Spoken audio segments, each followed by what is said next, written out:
अस्सलामुअलैकुम। मैं शर्फ आज़म आप सभी का इस्तकबाल करते हैं अपनी ही पसंदीदा यूट्यूब चैनल शर्फ आज़म ऑफिशियल में। साथियों, आज के सेशन में हम लोग डिस्कशन करने वाले हैं 10th क्लास का उर्दू, जो कि 2023 में एग्ज़ाम देंगे उन लोगों के लिए ये काफ़ी हेल्पफुल होने वाले हैं और ये पार्ट नंबर 19 है। इससे पहले हमने आपको हिस्सा नस्र से आपको पूरे चैप्टर कंप्लीट करवा दिए हैं और ये हिस्सा गज़ल का चौथा चैप्टर है, जो कि बिजली का खंबा है। इससे हम आपको सारे VVI ऑब्जेक्टिव टाइप क्वेश्चन को देखने वाले हैं। अगर इन सभी को अगर आप रट लेते हैं, इन सभी को अगर आप याद कर लेते हैं, तो आपको जो एग्जाम हॉल में पूछे जाएंगे वो सिर्फ इन्हीं सारे चैप्टर से आपको पूछे जाएंगे और इनसे बाहर कोई भी क्वेश्चन आपको नहीं आएगा। तो जो लोग नए हैं उन लोगों को बताते हैं कि इस चैनल पे आपको 10th और 12th का जो है आपको उर्दू चैप्टर बाय चैप्टर पढ़ाया जाता है।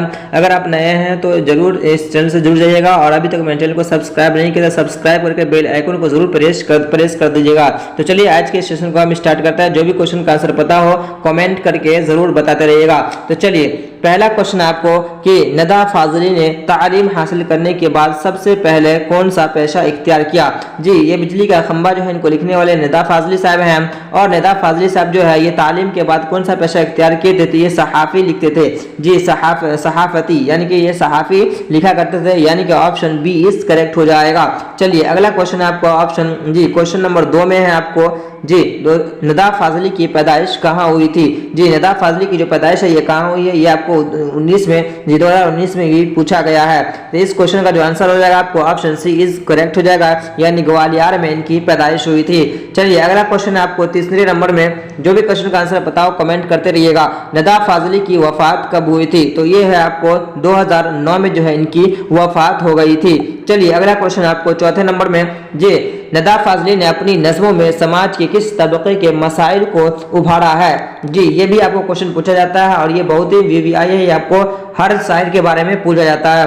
तो ये जो आपको sorry option C is correct हो जाएगा, यानी कि ये कमजोर तबका को अपने शायर में जो है जो अपने शेर में उभारे हैं। जी अगला क्वेश्चन है आपको, जी अगला क्वेश्चन है कि नज्म बिजली का खंबा के शायर कौन है। ये नज्म जो है बिजली का खंबा ये पूछा जाता है कभी कभी कि ये क्या है, तो ये आपको नज्म हो जाएंगे और लिखने वाले जो है आपको नदा फाजली साहब हो जाएंगे। कौन हो जाएंगे, आपको नदा फाजली साहब हो जाएंगे। और नदा फाजली साहब की जो पैदाइश हुई है वो आपको 1964 ईस्वी में आपको पैदाइश हुई है। कभी कभी 64 या फिर 65 भी दिया रहता है, तो आप दोनों को याद रखिएगा, 64 या फिर 65 जो इनकी पैदाइश हुई है। चलिए तो इस क्वेश्चन का जो आंसर हो जाएगा आपको ऑप्शन ए इज करेक्ट हो जाएगा। चलिए अगला क्वेश्चन आपको छठे नंबर में कि नदा फाजली के जी अफराद खानदान कहाँ चले गए। जी कहाँ चले गए थे, तो ये मुल्क जो तकसीम होने लगे थे तो उस टाइम में इनके वालिद और वालिदा और इनके जो खानदान वाले जो है यानी कि इनके वालिद और वालिदा और बहन जो है ये पाकिस्तान चले गए थे जब ये मुल्क तकसीम हो रहे थे। तो ऑप्शन बी इज करेक्ट हो जाएगा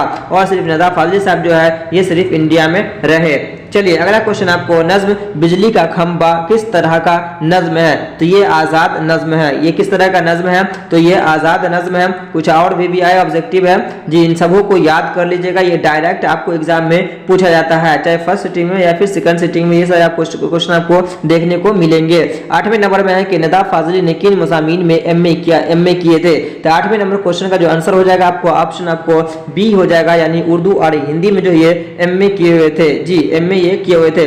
चलिए अगला क्वेश्चन आपको 9वें नंबर में कि फिल्मी सनात में नदा फाजली किस हैसियत से वाबस्ता हुए थे। ये फिल्मी सनात में जो है किस हैसियत से ये जो है किस हैसियत से वाबस्ता हुए थे, तो ये नाविल और मुकालमा निगार की हैसियत से जो है ये वाबस्ता हुए थे। तो ये आपको नाविल हो जाएंगे। क्या हो जाएंगे, 9वें नंबर क्वेश्चन का जो आंसर हो जाएगा आपको सॉरी नाविल नहीं नगमा निगार हो जाएंगे। क्या हो जाएंगे, आपको नगमा निगार हो जाएंगे, नगमा निगार हो जाएंगे, यानी कि ऑप्शन सी इज करेक्ट हो जाएगा।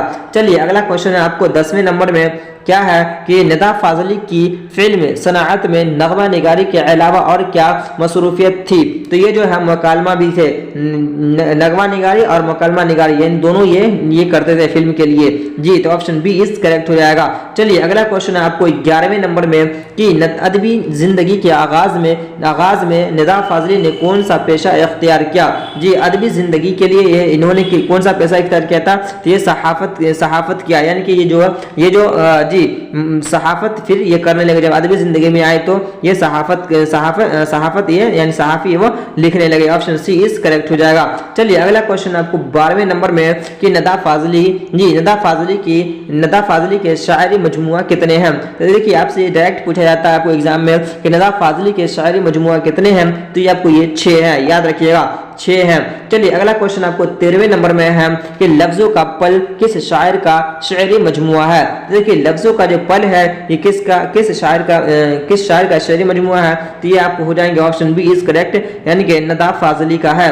चलिए 14वें नंबर क्वेश्चन का आंसर दीजिएगा। दर्ज झेल में नदा फाजली का शायरी मजमुआ कौन है, तो ये मोर नाच जो है ना ये उन्हीं का ये लिखा हुआ है। 14वें नंबर का जो आपको ऑप्शन सी इज करेक्ट हो जाएगा। चलिए अगला क्वेश्चन आपको 15वें नंबर में सिनफ़े नज़्म रफ्ता रफ्ता क्या होती जा रही है। जी सिनफ़े नज़्म जो है ये रफ्ता रफ्ता क्या होती जा रही है, तो ये खोखली होती जा रही है। सिनफ़े नज़्म जो है ये ना बहुत कमी यानी कि बचा है, ये खोखली होती जा रही है। चलिए अगला क्वेश्चन आपको ऑप्शन सी 16वें नंबर में क्या है कि नदा फाजली की तसनीफ दुनिया मेरे आगे क्या है, दुनिया मेरे आगे किस सिन्फ नसरी से मुतअल्लिक़ है। जी किस जो है सिनफ़ी शायरी से मुतअल्लिक़ है, ये नाविल है, सवानेह है, या फिर खाका या फिर तनक़ीद है। तो बताइएगा 16वें नंबर क्वेश्चन का जो आंसर हो जाएगा आपको ऑप्शन सी इज करेक्ट हो जाएगा यानी कि ये खाका है। क्या है ये खाका है। चलिए अगला क्वेश्चन है आपको